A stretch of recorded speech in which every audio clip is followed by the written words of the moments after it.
उमेश पाटील यांच्यावर गुन्हा दाखल करा, अन्यथा उग्र आंदोलन.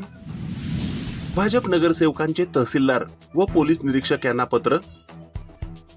महाराष्ट्र राज्याचे आराध्य दैवत छत्रपती शिवाजी महाराज यांच्याबद्दल अपमानास्पद वक्तव्य केल्याप्रकरणी उमेश पाटील यांचा मोहोळ शहरात जाहीर निषेध करण्यात आला.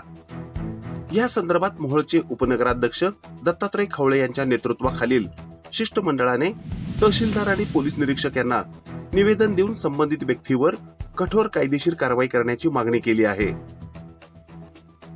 मिळालेल्या माहितीनुसार अजिंक्य राणा पाटील यांच्या वाढदिवसानिमित्त एका कार्यक्रमाचे आयोजन करण्यात आले होते.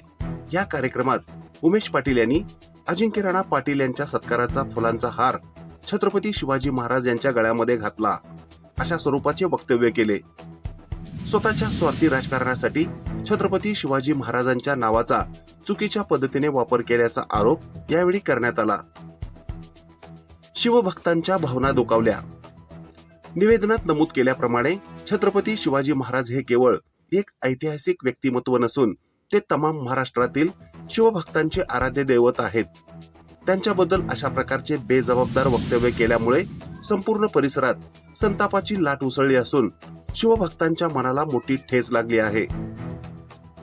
आंदोलनाचा इशारा.